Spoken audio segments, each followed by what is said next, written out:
Сәлеметсіздер ме оқушылар? Бүгінгі сабағымыз робот тазартқыш жасау. Робот қозғалысын ұйымдастыру үшін циклді қолданамыз. Балалар, күнделікті тұрмыста адамның көмекшісіне айналған қандай роботтарды атай аласыздар?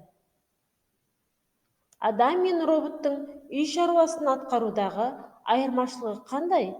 Ойыңды ортаға сал. Мына суретте күнделікті тұрмыста пайдаланатын роботтар көрсетілген. Балалар, бүгінгі таңда роботтар біздің өміріміздің бір бөлігіне айналды. Оларды әртүрлі салаларда қолдану күн санап көбейіп келеді. Қазір тамақ дайындайтын, еден жуатын, үй жинайтын роботтар үйреншікті көрініске айналды. Адамдар тұрмыстық заттар мен әртүрлі құрылғылар ойлап тапқан сайын тұрмыстық қалдықтар, яғни қоқыстар көбеюде. Экологтер қоқыстардың зияны туралы мәселе көтеруде. Бүгінгі таңда қалада да, ауылда да көшелерге шашылып жатқан пластик ыдыс, қорап, басқа да тұрмыстық қалдықтарды көреміз. Аула, көше тазалаушылардың еңбегі де оңай емес. Олар қоқыстарды жинап, үлгере алмай жатады. Сен де қоқыстарды кез келген жерге тастамай, қоршаған ортаны таза ұстауға үлес қосуың керек. Аула, көше тазалаушыларға көмекші болатын робот тазартқыш жобасы туралы ойланып көр.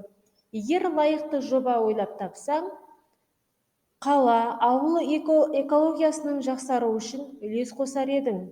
Енді робот тазартқыш жобасының бір үлгісін жинап, программасын құрастырып көрейік. Мына жерде робот тазартқышты құрастыру схемасы берілген. Әрине, робот тазартқыштар көшелерде барлық іс-әрекетті өздігінен орындай алмайды.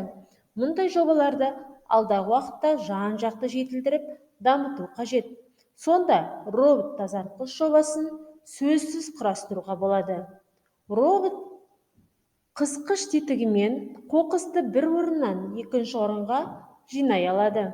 Робот тазартқышқа назар аударсаң, онда датчик барын байқамайсың. Әзірге біздің бұл роботымыз көрсетілген орынға дейін қозғалып, қолына қысқан қоқысын тиісті орынға апара алады.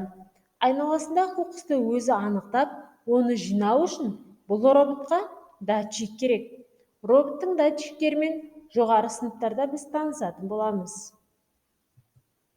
Робот қозғалғыштың алгоритмі.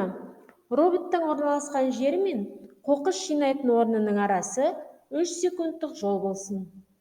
Бастапқыда роботтың қозғалтқыштары ашық жағдайда болады. Робот қозғалтқыштың қозғалысының алгоритмі. Бірінші, робот тұрған орнынан алға қарай 3 секунд қозғалады. Екінші, қысқышымен қоқысты қысады. Үшінші, 180 градусқа кері бұрылады. Төртінші, 3 секунд қозғалып тоқтайды. Бесінші, қысқышын айқара ашып, қоқысты тастайды. Алтыншы, 180 градусқа кері бұрылып, келесі қоқысты әкелуге дайындалады. Робот тазартқыштың программасы. Берілген алгоритм бойынша программа құрастырамыз. Балалар, енді өздерің орындаңыздар. Жұппен бірге орындайық. Робот тазартқышының программасын талдаңдар. Программа роботтың сөзбен сипатталған алгоритміне қаншалықты сәйкес келеді зерттеңдер. Программа блоктарындағы параметрлердің қолдануын түсіндіріңдер. Программада қандай цикл режимі қолданылған? Келесі тапсырманы өзіңіз орындаңыз.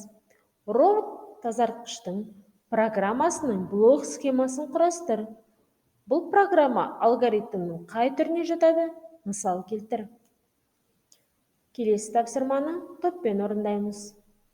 Тұрмыстағы барлық жұмысты роботтарға тапсыру адамдарды жалқау етеді деген тұжырым бойынша пікірталас жүргізіңдер. Дәлелді мысал келтіріңдер. Енді ойланайық. Microsoft EV3 программасында қолданылатын екі блок берілген. Осы блоктардың қызметін Вен диаграммасы бойынша салыстырыңдар. Екеуінің айырмашылығы мен ұқсастығын жазыңыздар. Балалар, сабағымызды мына смайликтер арқылы қорытындылайық. Сабағымыз аяқталды. Сау болыңыздар.